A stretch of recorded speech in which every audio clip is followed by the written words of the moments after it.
Hi అండి. Welcome back to my channel Nellore వదిన కాకినాడ మరదల్. ఇదేనండి నా కాశీ వ్లాగ్స్‌లో చివరి వ్లాగ్ అనమాట.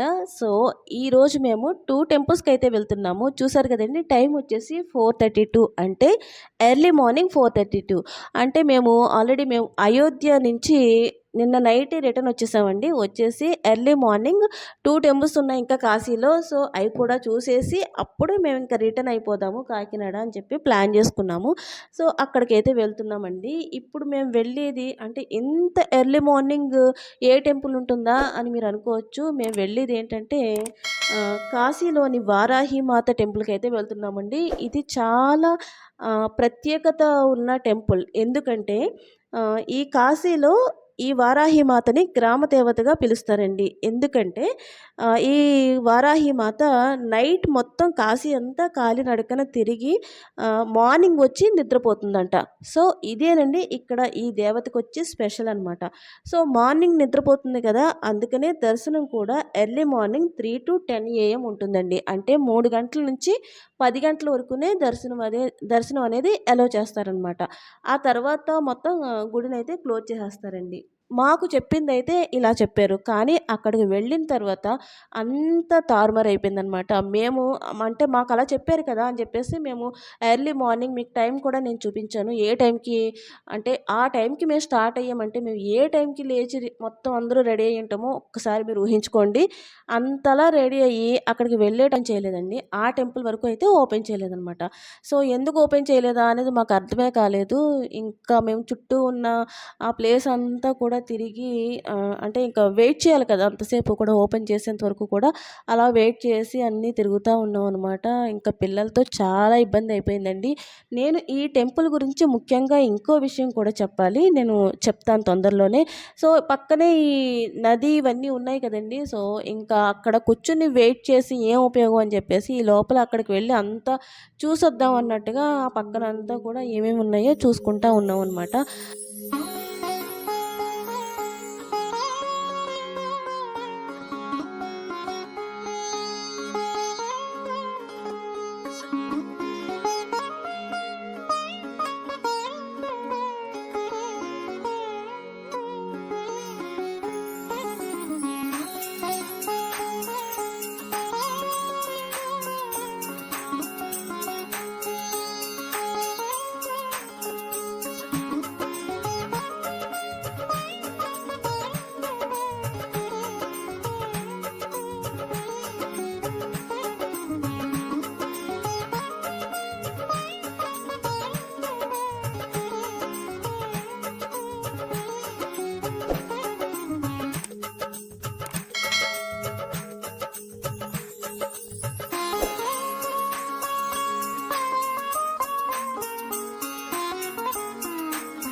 సో, ఇక్కడ ఈ టెంపుల్‌కొచ్చేసి నేను అంటే ఒక విషయం చెప్తానన్నాను కదా!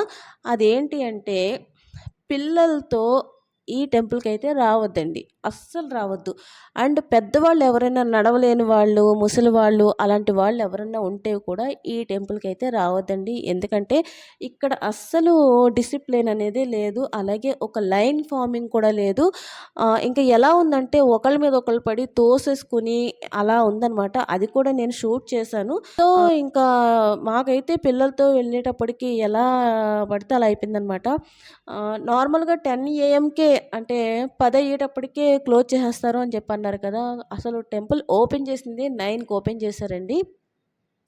కానీ ఎప్పుడు క్లోజ్ చేశారనేది మాకు తెలీదు. ఎందుకంటే మేము దర్శనం చేసుకొని వచ్చేసాము. అందువల్ల ఏంటంటే మాకు తెలీదనమాట. సో, ఇంకక్కడ అమ్మవారి గురించి చెప్పాలంటే అమ్మవారిని అలంకరించేస్తారు. ముందే అలంకరించేస్తారనమాట. అలా అలంకరించేసి ఉంచుతారు.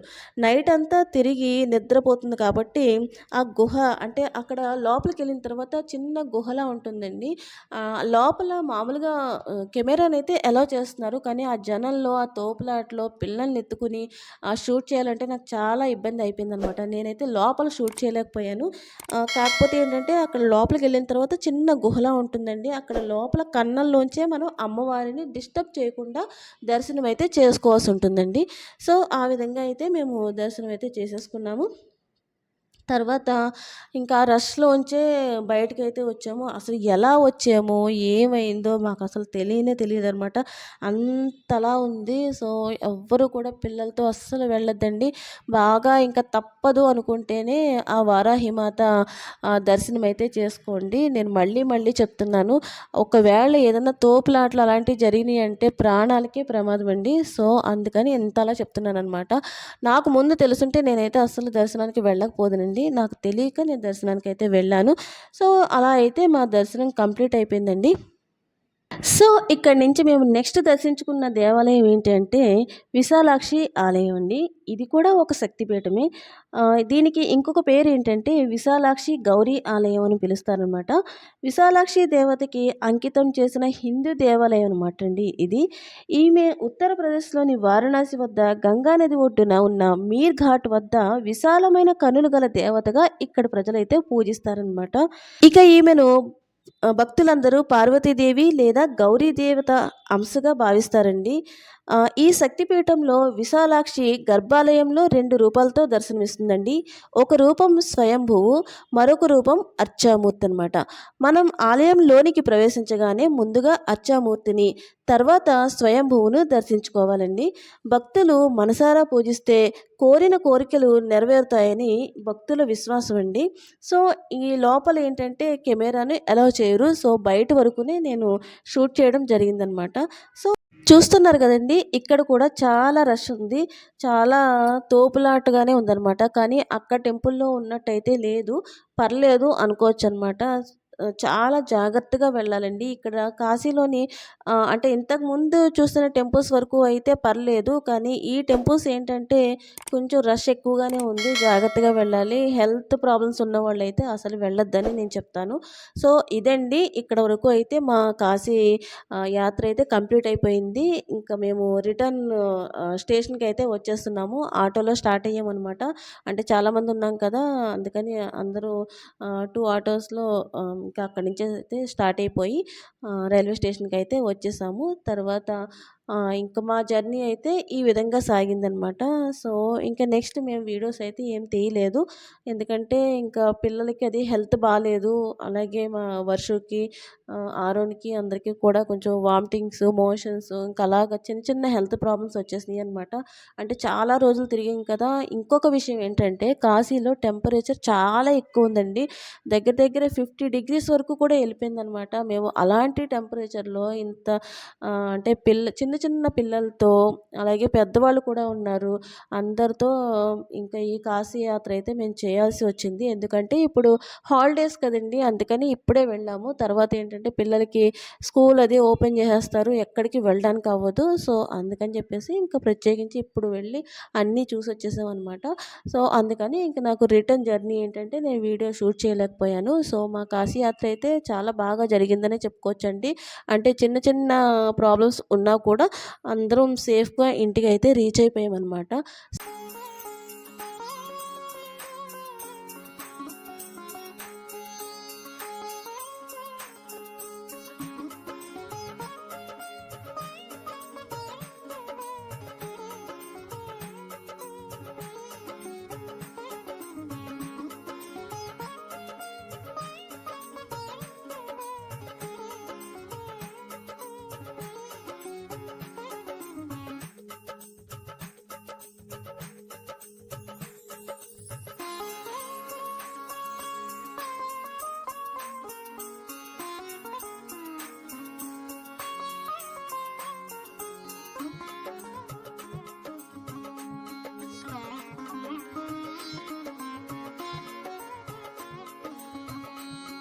అండ్ ఇంకొక వీడియో కూడా ఉందండి. అంటే కాశీ నుంచి తిరిగి వచ్చిన తర్వాత ఏమేం చేయాలి, ఒక పని అయితే చేయాలండి తిరిగొచ్చిన తర్వాత కంపల్సరీ చేయాలనమాట. అది నేను ఈ వీడియోలో యాడ్ చేయలేదు ఎందుకంటే లెంత్ ఎక్కువైపోతుంది అని. సో నేను నెక్స్ట్ వీడియోలో నేను అది చెప్తాననమాట. అంటే ఇంటికి వచ్చేసిన తర్వాత మనం ఏం చేయాలి, అది కంప్లీట్ చేస్తేనే మనకి కాశీ వెళ్ళిన ఈ పుణ్యం అదంతా కూడా మనకి దక్కుతుందండి. సో తప్పకుండా ఆ వీడియోని కూడా మీరు చూడండి. సో ఇక్కడ వరకు అయితే ఈ వ్లాగ్ నేను ఎండ్ చేసేస్తున్నాను.